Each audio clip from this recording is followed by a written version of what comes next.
If someone were to say to me, do you want an easy life? I'd say, that sounds boring. I mean, did Genghis Khan want an easy life? If I meet a man and he says, I want an easy life, I just want a stress-free life, I look at him and think, you're born to lose.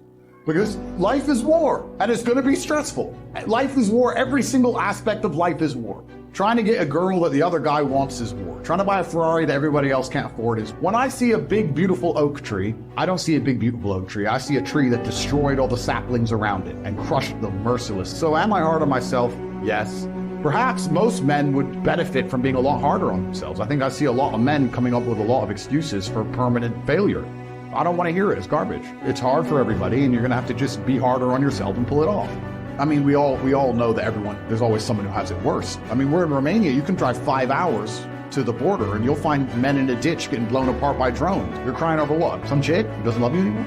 Well, then you're just born to lose. I cannot remember the last time I won anything unless I was winning by force. There's no easy ride to the end. You're only ever going to win by force. There's nothing more beautiful than absolute accountability for all things, both the good and the bad, to lay absolutely everything on themselves. I promise you stop making excuses, you stop waiting and praying for some kind of better future, and you wake up every day and say, all of the good in my life is my fault, and all of the bad in my life is my fault, and I'm the only one who can fix this. It's never going to get better by itself. It's never going to be easy. I have to win by force. I must force myself and my mind to brutally perform. There is a degree of comfort that comes to understand that the power is within your own hand. You don't get success like it's handed to you. You rip it from the world with bare hands and bleeding knuckles. People say winning is hard because they've never tasted what it feels like to earn it. They look at men who win and convince themselves there must be some trick, some shortcut, some privilege. The only trick is that those men decided they would never, ever quit. The only shortcut is outworking everyone else. And the only privilege? It's the pain they chose to endure while the rest of you sat there making excuses. You don't become a champion by doing what feels good. You become one by doing what's necessary. The truth is 99% of people will never win because they're addicted to comfort. The soft mattress, the cheap meals, the scrolling, the weekends off, the little voice that says you deserve a break. That voice is your enemy. That voice is the reason you're broke, unfit, unfocused, and constantly starting over. But let me tell you something real. You're not doomed. You're not too late. You're just undisciplined. And the moment you accept that, the moment you stop blaming the world, your childhood, your ex, the economy, the government, that's the moment you take your power back. That's the moment you realize winning is not some mythical, distant thing. It's right in front of you. There's power inside you right now, but it's buried under years of self-pity and weakness. You don't need motivation, you need responsibility. You need to decide that your current life is not the one you want, and you're not leaving this planet until you build the one you do want. Winning isn't for the chosen, it's for the willing. It's not about talent, genetics, or luck. It's about who's prepared to go to war with themselves every day. It's about who's willing to sacrifice who they are for who they could become. The reason most people never win is because they can't let go of their old identity. They're too emotionally attached to the weak version of themselves. They'd rather be accepted by losers than be hated for becoming something greater. They fear being alone more than they fear being a nobody. But here's the truth no one wants to say. To become a winner, you've got to become someone new. And that process, it's violent, it's lonely, but it's also glorious. Because once you start stacking wins, once you start keeping promises to yourself, once you start looking in the mirror and respecting what you see, that's when your energy shifts. That's when people notice something different in your eye. You're not supposed to stay down, you're supposed to get angry. Angry at how average you've allowed yourself to become. Angry at the lies you've told yourself. Angry enough to finally make a decision. A real decision, not a wish, not a New Year's resolution, not a temporary phase, a real commitment.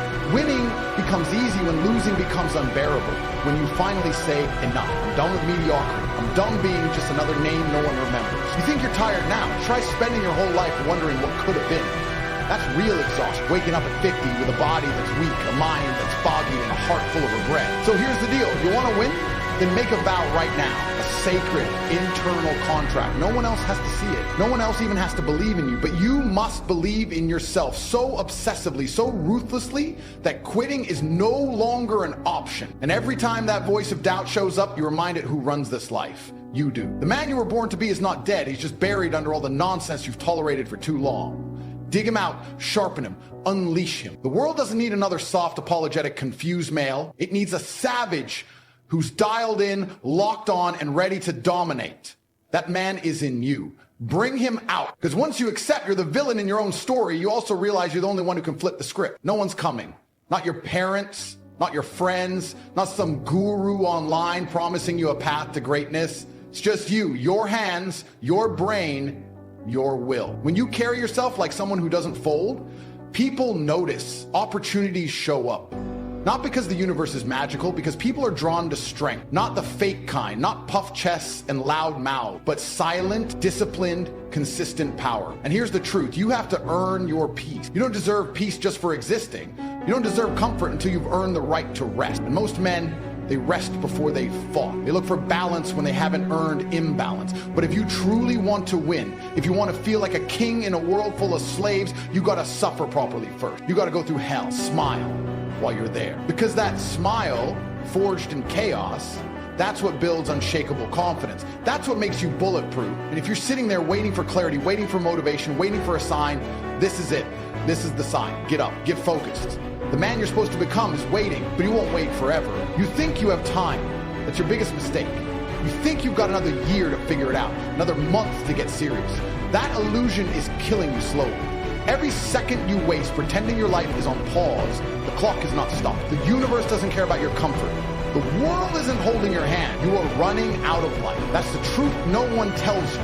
One day you're gonna wake up and realize you're not young anymore. Your knees creak, your back hurts, your friends are gone, your chances are gone. And worst of all, you'll realize you did that. Not the system, not your parents, not society, you. And that's the part that'll haunt you. Not the poverty, not the missed opportunity. The haunting part is knowing you could have been him. The version of you who made it, who had the money, the physique, the women, the freedom.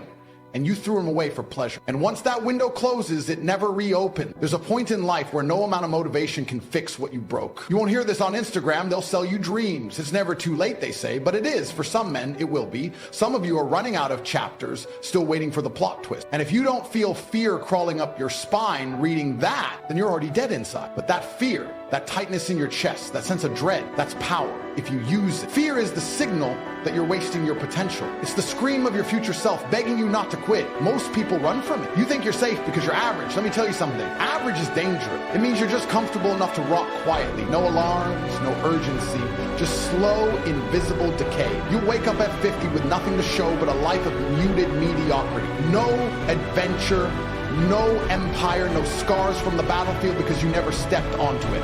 And the worst part, no one will care. No one builds statues for men who almost tried. No one writes songs about the guy who meant well. Legacy is earned through violence. Violent effort, violent focus, violent discipline. You don't get remembered by existing. You get remembered by dominating. How many days have you wasted this? How many hours did you give to distractions, to comfort, to nonsense? You say you want success, but you don't act like your life depends on it. And here's the twist. It does. Every moment you delay becoming the man you're supposed to be, you betray your future. You betray the woman who deserves a real man beside her. You think you're just skipping a workout? No. You're teaching your soul that quitting is acceptable. Every skipped rep is a signal. Every snoozed alarm is a surrender. You're not resting. You're rehearsing failure. But I'm not here to bury you. No matter how deep you've sunk, the climb out is possible. It won't be easy, but it will be worth it. The pain you feel transforming your life is the tax you pay to escape hell. And when you start moving with urgency, not tomorrow, today, time starts working for you instead of against. People start respecting you. Doors start opening, not because the world changed, you did. You stopped sleepwalking through life and started acting like a man who knew the value of every single breath. So this is the part where you decide. You can keep living like your time is infinite, chasing dopamine, avoiding challenge, pretending you're the exception, or you can wake up, because winning isn't about being special, it's about being serious. And if you haven't been serious about your life yet, then let this be the moment you snap out of it. You've got blood pumping, hands that work, eyes that see, and a mind that knows deep down you're meant for more. So what's your excuse? What story are you telling yourself that keeps you mediocre? You think the world cares about your pain? It doesn't. The truth is brutal. Your life is your fault. Every weakness, every failure, every missed opportunity, you had a hand in. And that's good, because it means you also have the power to change it. You need to understand that the man you dream about being is real, not in some fantasy land, but in this reality. And he's not built in a single day of hype. He's built in the mornings when you get up with no energy and still train. He's forged in the nights when everyone else is relaxing and you're planning, building, grinding in silence. He's formed in rejection and discipline. The men who win, they're not lucky. They're not blessed with some magical gift.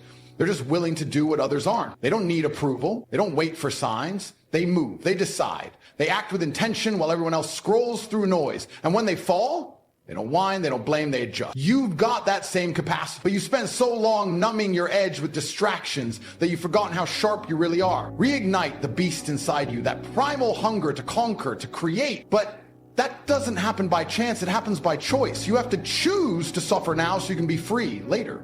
You have to choose the lonely road, the disciplined path. I was telling a group of people of a study that was conducted. Dr. Larry Darcy, who wrote a book called Recovering the Soul. He said, human beings are the only living species that has achieved the dubious distinction of dying or having a stroke or a heart attack on a certain day. If you ask most people, what would you say the primary cause of why people will have a heart attack or stroke? Many people will say, well, because they smoke cigarettes, or because of high cholesterol, or because of stress, or because of obesity. And all of those things are contributing factors. But ladies and gentlemen, more heart attacks take place in this country on Monday morning between 8 and 9 a.m. That's when the majority of people who have their first heart attacks have them. 85% of the American public, according to recent studies, are going to jobs that they hate, working on jobs that do not challenge them. They get sick